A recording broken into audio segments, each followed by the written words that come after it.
I think the US have come to the conclusion that if it's a conventional war, there is no certainty of winning.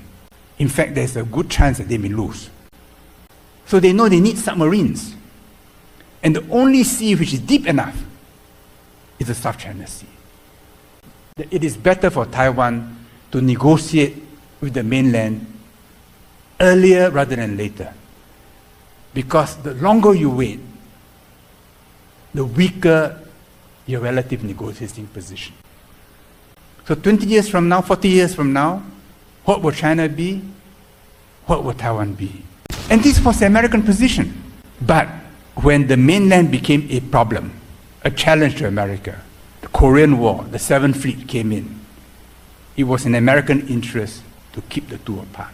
Kissinger, when he negotiated normalization of relations with China, in his meetings with Zhou Enlai and Mao Zedong, said, again and again, the conversation came back to Taiwan.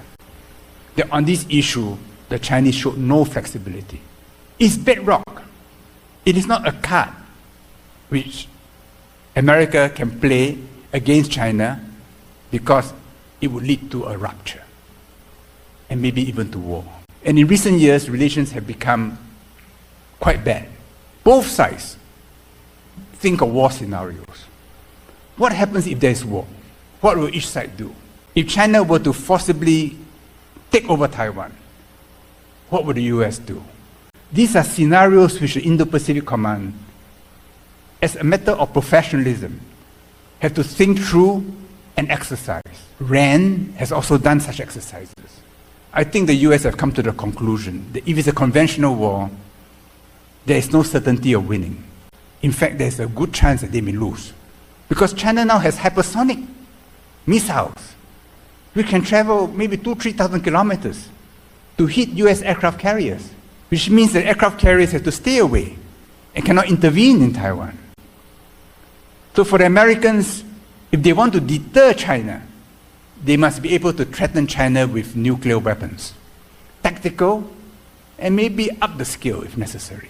And you can be sure that on both sides, in dark rooms, there are strategic thinkers who work through the scenarios.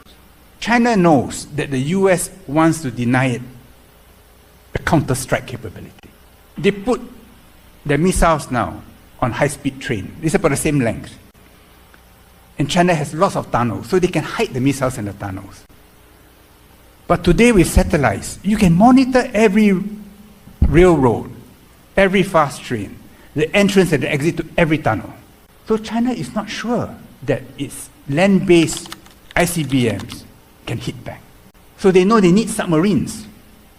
And the only sea which is deep enough is the South China Sea. And in ASEAN, we don't want to get involved in this.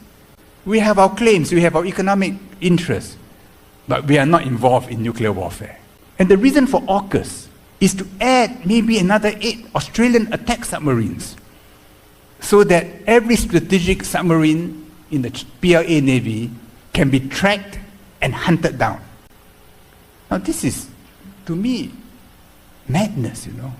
They are thinking of the possibility of a nuclear exchange. But when I was in the military, this is my job. I got to think through all this. So China knows that it must have an assured counter-strike capability, because the US wants to deny China a counter-strike capability. So from a few hundred warheads, it's going to increase it to maybe 1,000-2,000, I don't know. And we read that in Xinjiang, they're building many silos. So maybe for every ICBM, they may have 2 empty silos, like an MX game, you know, so that it's hard for the Americans to destroy everything in the first try. Now, if I were Taiwanese, think about this.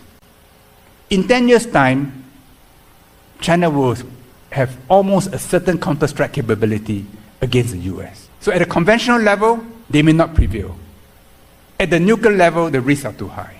At that point, the pressure on Taiwan, political, military, economic pressure, is bound to grow. So therefore, the status quo is a ticking bomb. To say, keep the status quo, is to say, let it tick. It will not tick forever. In 10 years' time, you'll be ticking much faster. Lee Kuan Yew had always taken the position that it is better for Taiwan to negotiate with the mainland earlier rather than later. Because the longer you wait, the weaker your relative negotiating position.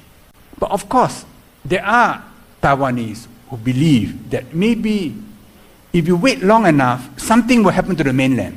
Some big struggle in the Communist Party, a new civil war, and then a path for Taiwan to escape and become independent. Lee Teng-Hui said, take Taiwan out from Egypt. Well, maybe one day the Red Sea will open. But you cannot base policy on such a possibility. It's too dangerous. It may happen, but it's not a high chance, and policy cannot be based on that. So, for me, watching this with some emotion, but not with the emotion of a Taiwanese, I say, no, better to negotiate now, which is why we had the 九二共识, which was why we had the free trade agreement under President Ma. And there's this view that President Xi Jinping can't wait to invade Taiwan for his legacy.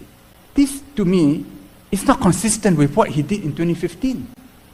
When in Singapore, President Xi met President Ma over dinner at the Shangri-La. At that time, I was with the Kwok group.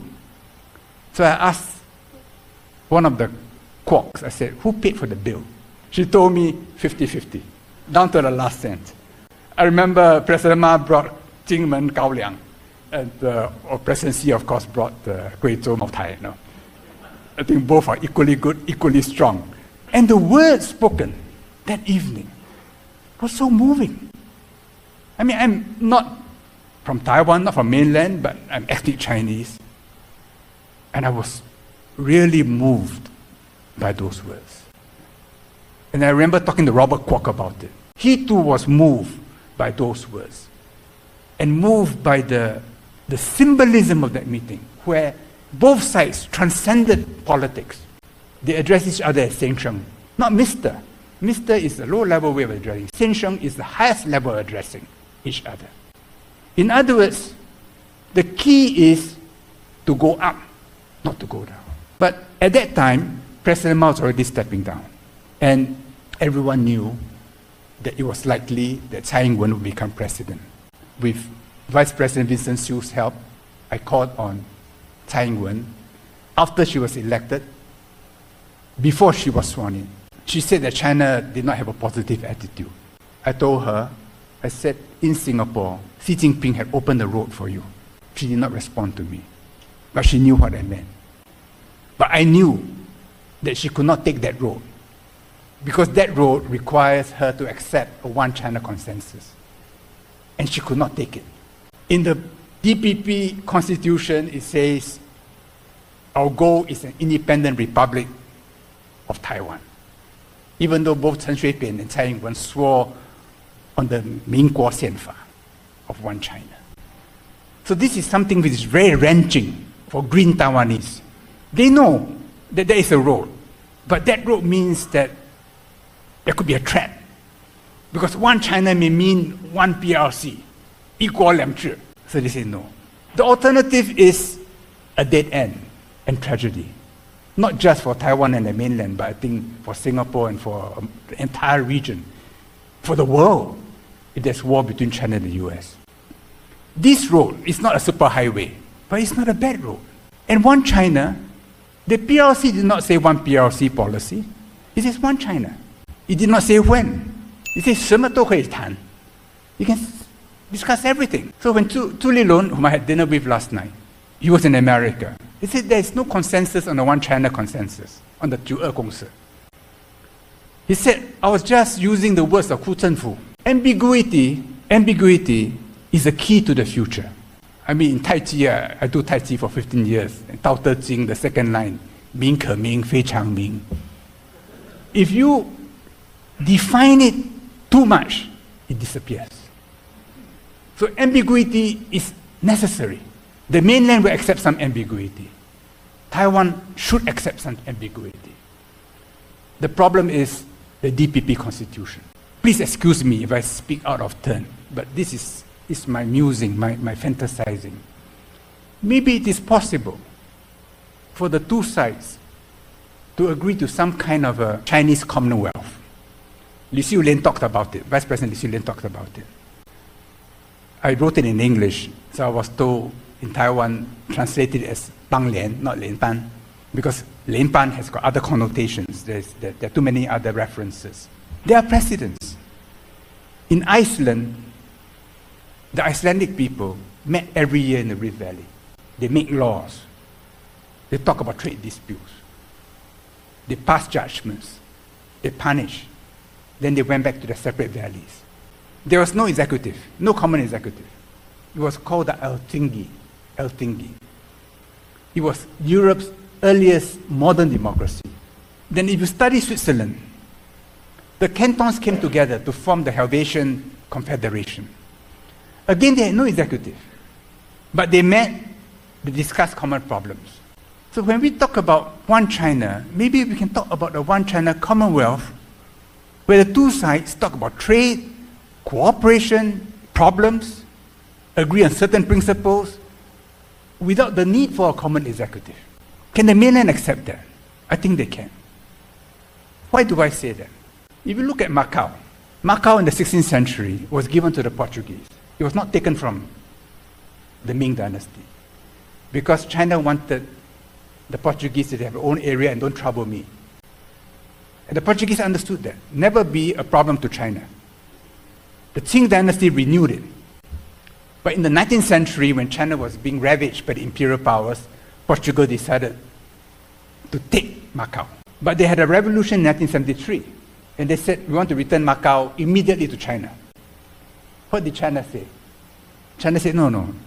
We have to settle Hong Kong first. Please stay. So it was only in 1999 that Macau returned to the mainland. And even to today, there is no practical change in how Macau is run or the mechanist way of life. We do not know what China will be in 20 years' time. China today is very different from China 20 years ago, unrecognizable of what China was 40 years ago. So 20 years from now, 40 years from now, what will China be? What will Taiwan be? So in my free moments, it's something I play in my mind. The possibility of a Chinese Commonwealth where they come together, where you maintain your links with America, but not to an extent which threatens China, where you maintain your links to Singapore and other countries, where Xin Guang Pu Ping can still be in Taiwan with no problem. But as I said, the problem is the party constitution of the DPP. Maybe it's possible. You can't change the constitution. It's too difficult. But maybe it is possible for the various political parties in Taiwan to add a preamble of what One China means to Taiwan. What does it mean to Taiwan? So you make your position clearer, and leave the mainland to do what it wants. But you make your position clearer. And this is to the advantage of Taiwanese people. Because if you are divided in Taiwan, your position is weakened. But if among the political parties there is broad consensus about the 九二共识, that it means for a prolonged period a commonwealth, not a PRC, not an ROC, maybe by that time it's just called China, and you can apply this in Olympic Games and other international organizations, that there is a way forward. And I believe a little clarification on the Taiwan side will enable Taiwan to go back on the road which was opened by Xi Jinping and Ma Ying-jeou in Singapore in 2015. It will only work if Taiwan is valuable to the mainland. What makes Taiwan valuable to the mainland? Why do Singaporeans and Hong Kongers and others like to visit Taiwan? It's a great physical beauty. The people are very cultured. The food is excellent. There is a common courtesy among young and old, even to foreigners. And there is a cosmopolitan feel to it. You're an American, a Japanese, you come to Taiwan, you feel, yes, you're comfortable. You may have some difficulty here and there, but basically it's an international society. The other area where you have excelled is in semiconductors. You know, Vivek Ramaswamy, the Republican candidate, very clever, very eloquent. He said, No, we must get TSMC to go to the US. Then in 10 years, we don't need Taiwan anymore. We can give it to China. He doesn't understand that TSMC is not just factories and individuals. TSMC grew up in an ecosystem, in a Taiwanese ecosystem. It cannot be replicated in America. It cannot be fully replicated in China. It cannot be replicated in Singapore. Why is that? To begin with, you are a very educated population, smart people. I'm so honored that the K.T. Lee Foundation, K.T. Lee was the father of all this, laid the foundation. You couldn't have done it without your mainland connection. You couldn't have done it without the American connection, without the Japanese connection. All these are layers in Taiwan society, which makes you unique, special, and valuable to the mainland. Convergence as equals will only work if Taiwan continues to be of value to the mainland. This is how Singapore conducts relations with China. There was a period when China needed Singapore for many things.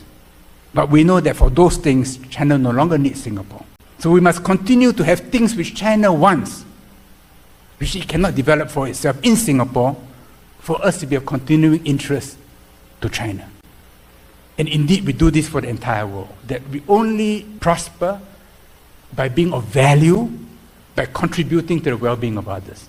And this Taiwan must continue to do, and can continue to do, provided your young people, your smart people, remain in Taiwan, that even when they walk overseas, in their hearts, they are still Taiwanese. That is the key. What do you guys think? Do you have anything to add on top of this conversation? Please leave your comment below. We would love to hear from you. Thank you for making it this far. If you like this video, you might want to share it with a like-minded friend. Thank you, and as always, stay blessed.